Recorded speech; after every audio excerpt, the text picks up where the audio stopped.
Guys, कैसे हैं आप सब। आई होप आप सभी बहुत ही अच्छे होंगे और अपनी अपनी पढ़ाई बहुत ही अच्छे से कर रहे होंगे।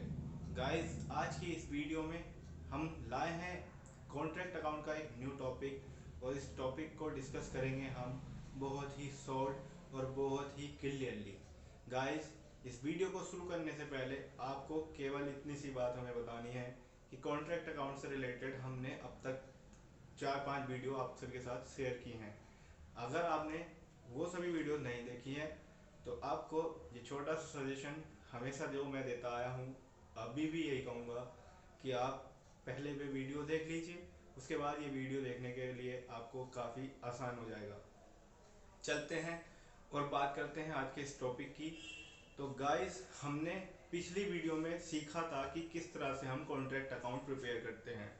जनरली वो जो कॉन्ट्रैक्ट अकाउंट हमने प्रिपेयर किया है वो उस कंडीशन में था कि जब हमारा कॉन्ट्रैक्ट पूरा हो जाता है, एक मिनिमम जो पीरियड जो हमें गिवन है उसमें हमारा जो कॉन्ट्रैक्ट है वो पूरा हो गया, और कॉन्ट्रैक्टी यानी जो ठेकेदार है उसको ठेकादाता द्वारा यानी कि जो कॉन्ट्रैक्टी है कॉन्ट्रैक्टर को पूरी रकम जो है उसके ठेके समाप्त होने के बाद मिल गई है।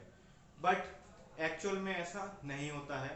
एक्चुअल में कुछ और हटके चीज़ें होती हैं जो कॉन्ट्रैक्ट अकाउंट में काफ़ी ज़्यादा देखने के लिए मिलेगी। गाइस, सिंपल से हार्ड की ओर हम चलते हैं और इसी तरह से हम हर बार आपको वन बाय वन एक स्टेप आगे बढ़ाते हो जाते हैं। तो ये वीडियो क्यों है खास, आपको अंत में पता चलेगा, लेकिन इस वीडियो को स्टार्ट से ही कनेक्ट करके रखें।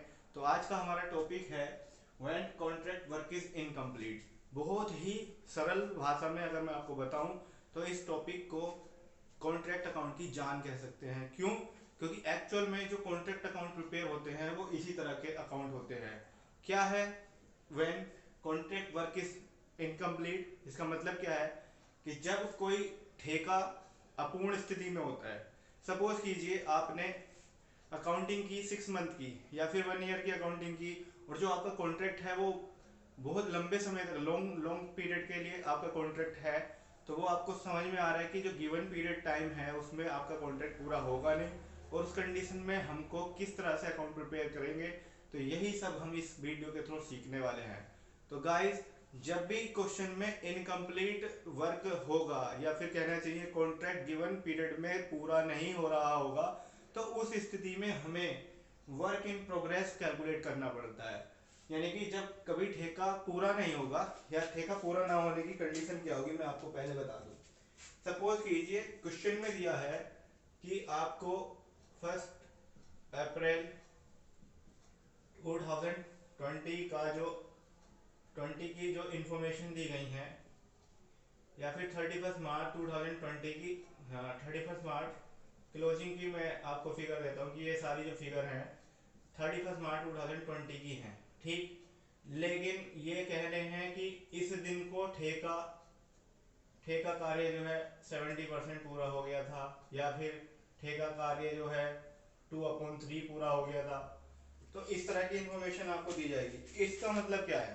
इसका मतलब ये है कि जिस दिन हम अकाउंटिंग कर रहे हैं, यानी कि जिस दिन हम अपना कॉन्ट्रैक्ट अकाउंट प्रिपेयर कर रहे हैं पूरे साल का, उस दिन तक ये ठेका पूरा नहीं हुआ है।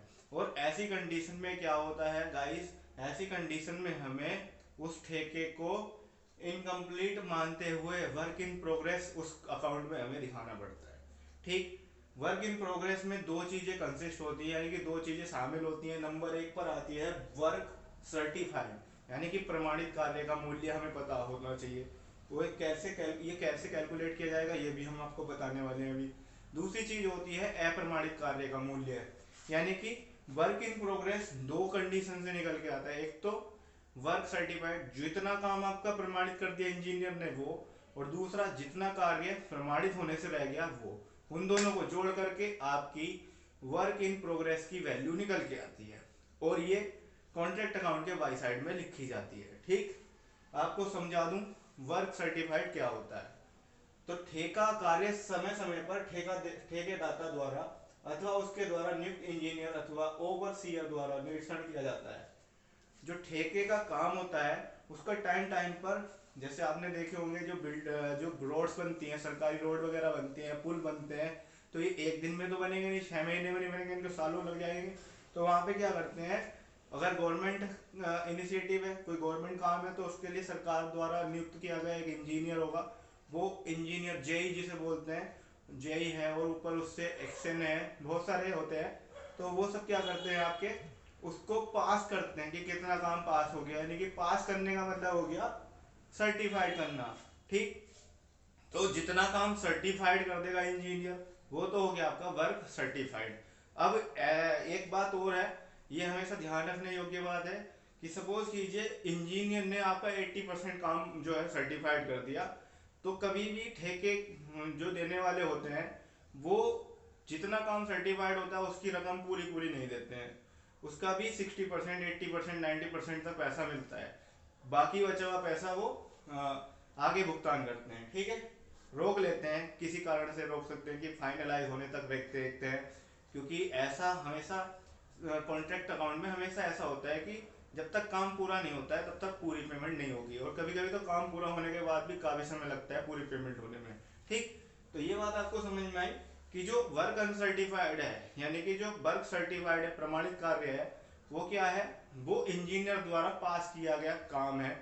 किसी काम का कितना भी परसेंट हो सकता है, 60%, 50%, 40%, 30%, वो इंजीनियर पे डिपेंड करता है। वो देख करके बताएगा कि आपका कितना काम सर्टिफाइड हो गया। ठीक, इसको कैसे कैलकुलेट करेंगे, इसको कैलकुलेट करने का एक फॉर्मूला है हमारे पास, जो यहाँ पर आपको दिखा रहे हैं। वर्क सर्टिफाइड इक्वल्स टू, ये इसका फॉर्मूला है, work certified equals to cash received multiply 100 upon percentage of cash received.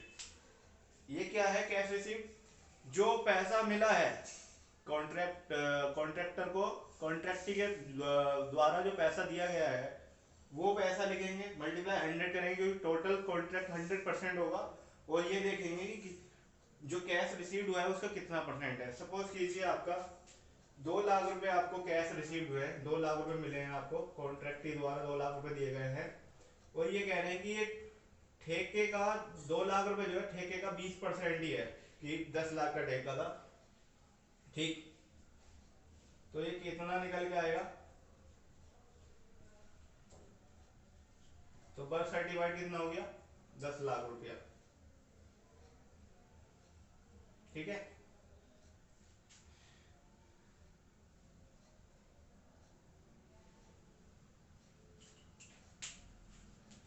इस तरह से आपको समझ में आएगा।